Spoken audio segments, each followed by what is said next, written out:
Have you ever felt just completely overwhelmed, exhausted, maybe full of self-doubt?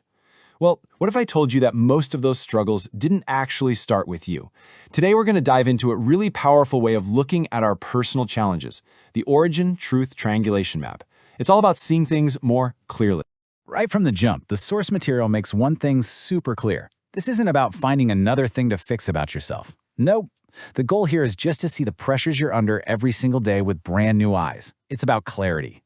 And this is the big idea, the one that kind of changes everything. It suggests that so much of what we beat ourselves up for, feeling like we're feeling or not keeping up, is actually coming from forces that were set in motion long before we even showed up. So let's get into it. We're going to start by looking at where struggle really comes from and how these, upstream realities create all the downstream stress we feel in our day-to-day lives. I mean, just think about it for a second. That feeling of being stretched way too thin, that little voice of self-doubt, that bone-deep exhaustion. The source suggests this isn't a sign that you're broken. It's actually the totally predictable result of a much, much bigger collision of forces happening upstream. Okay, but how are you supposed to see these upstream forces? I mean, they're invisible, right? Well, that's where this tool comes in. The source gives us a map to help trace these feelings all the way back to their source, and that map is the triangulation map. And here it is. This is the Origin Truth Triangulation Map. Its job is simple, but wow, is it profound. It's basically a guide that helps you connect whatever you're struggling with back to three fundamental, and often external, truths.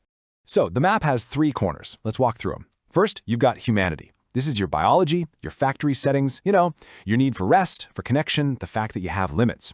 Then there's individual formation. This is all about your personal history, how you were shaped, the roles you learned to play as a kid. And finally, civilization. This is the big one, the culture and the systems you were born into with all their demands and pressures. Now this is where it gets really interesting. When you lay those three truths out, you start to see this huge tension. It turns out we're all basically trying to live in two completely different worlds at the exact same time. So that feeling of being pulled in a million different directions, it's not just in your head. It is the very real friction that gets created when you're living by two different and often conflicting sets of rules. And this visual just says it all, doesn't it? On one hand, you have the natural world. That's the world your body was actually designed for. But on the other hand, you've got the civilized world, which is what dictates your schedule, your job, your obligations, and you're stuck right in the middle. And just look at how different their operating systems are. The natural order, where your biology lives, it runs on things like rhythm, rest, and connection. It has limits, but civilization? Nope. It's built for speed, non-stop performance, and completely ignoring those natural cycles. That's the clash. That's where the friction comes from. Just seeing this conflict can be a huge aha moment, but what do we do with it? Well, the next step is to use this map to separate the actual objective truth of your situation from the painful story you might be telling yourself about it. The framework calls the result of all this friction story. And the story isn't the truth, it's the downstream effect. It's that inner critic, right? The voice of self-blame, the harsh judgments, the crummy assumptions that we all internalize when we feel that strain of living in two worlds. Do any of these sound familiar? I should be able to handle this. I'm so behind. I'm failing. These are classic examples of story. And according to the source, these are not objective truths about you. They're the totally predictable thoughts of a human being trying to operate inside a system they were never, ever designed for. This table just lays it out so perfectly. Upstream, you've got the truth, your biological limits, what the system demands. These are just the facts, right? Then downstream, you've got the story, the internalized judgment, the inherited pressure, all those old expectations. Just seeing this separation can be a huge relief. Okay, this brings us to the really practical part. Because knowing this stuff is one thing, but doing something with it is another. So how do you actually make a change with this new clarity? Well, the framework offers a simple but really powerful tool for making a shift upstream.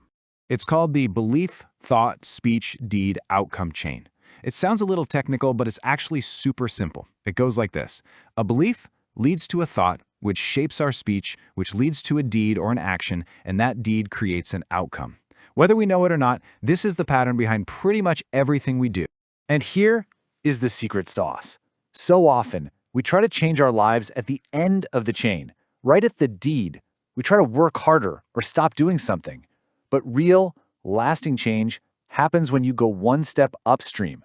You don't just fix the action, you find the belief that kicked the whole thing off, and you make a tiny shift right there at the source.